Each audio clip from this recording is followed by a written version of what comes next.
Hi hello నమస్తే.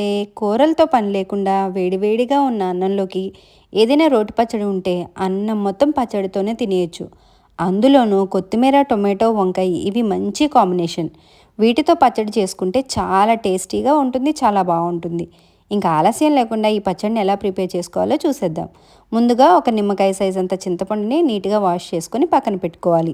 Stove పైన కడాయిని పెట్టుకొని 2 స్పూన్ల మినపప్పుని వేసుకొని లైట్ గోల్డెన్ కలర్ వచ్చేంత వరకు ఫ్రై చేసుకుని దీన్ని ఒక ప్లేట్లోకి తీసుకొని పక్కన పెట్టుకోవాలి. అదే కడాయిలోకి 2 స్పూన్ల నువ్వులను కూడా వేసుకొని లైట్ గోల్డెన్ కలర్ వచ్చేంత వరకు ఫ్రై చేసుకొని పక్కన పెట్టుకోవాలి. ఇప్పుడు అదే కడాయిలోకి 2 స్పూన్ల ఆయిల్ని వేసుకొని మీ రుచికి సరిపడినంతగా పచ్చిమిరపకాయలని ఫ్రై చేసేసుకొని పక్కన పెట్టుకోవాలి. ఇప్పుడు సన్నగా కట్ చేసుకున్న కొత్తిమీర, టొమాటో ఈ రెండింటిని కూడా వేసుకొని కొద్దిగా ఉప్పు వేసుకొని దీన్ని బాగా మగ్గించుకోవాలి. ఇది మగ్గేలోగా వంకాయలని నేనైతే కాల్చుకుంటున్నాను. వంకాయలను కాల్చుకుంటేనే దీని టేస్ట్ చాలా బాగుంటుంది.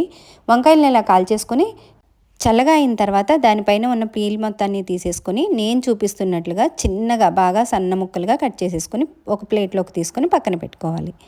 పచ్చడికైతే అన్నీ రెడీగా ఉన్నాయి. ఇంకా దీన్ని రోట్లో వేసుకొని దంచేసుకోవడమే. ఫ్రై చేసుకున్న మినపప్పుని రోట్లో వేసుకుని దంచుకుంటే కాస్త బరకగా వస్తుంది.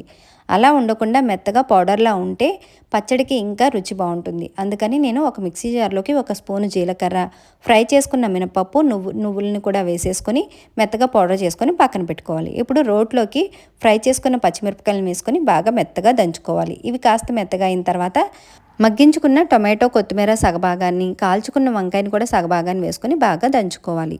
నాకు ఇక్కడ రోలు సరిపోదేమో అని చెప్పి నేను 2 భాగాలుగా దంచుకున్నాను.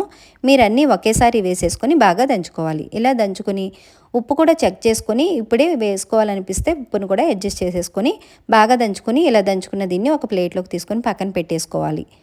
ఇప్పుడు రోట్లోకి పొట్టు తీసేసిన ఒక 5-6 వెల్లుల్లి రెబ్బలను కూడా వేసుకొని మెత్తగా దంచుకోవాలి. ఇలా దంచుకున్న ఈ వెల్లుల్లి రెబ్బల్లోకి ముందుగానే దంచి పెట్టుకున్న పచ్చడి మొత్తాన్ని వేసేసుకొని పౌడర్ చేసుకున్న మినపప్పు, నువ్వుల పౌడర్ను కూడా వేసేసుకొని వీటన్నింటినీ ముందు స్పూన్తో బాగా అన్నీ కలిసేలాగా బాగా కలుపుకోవాలి. అలా బాగా కలిసిన తర్వాత ఇవన్నీ బాగా కలిసేలాగా మళ్ళీ ఒకసారి 1 నిమిషం పాటు దంచుకోవాలి. అలా దంచుకున్న తర్వాత ఒక బౌల్లోకి తీసుకొని వేడివేడిగా అన్నంలోకి సర్వ్ చేసేసుకోవడమే. దీనిలోకి మీకు కావాలి అనుకుంటే తాలింపు కూడా పెట్టుకోవచ్చు. నేను ఇంకా ఎక్స్ట్రా ఆయిల్ ఎందుకనేసి నేనైతే తాలింపు చేయట్లేదు. ఆయిల్ తక్కువగా చాలా టేస్టీగా కొత్తిమీర, వంకాయ, టొమాటో పచ్చడి అయితే రెడీ అయిపోయింది. నేను చేసిన ఈ పచ్చడి రెసిపీ మీకు ఎలా అనిపించిందో కామెంట్ చేయండి. ఇంకా నా ఛానల్ని సబ్స్క్రైబ్ చేసుకున్న వారు తప్పకుండా సబ్స్క్రైబ్ చేసుకోండి. Thank you. అల్లా హాఫీజ్.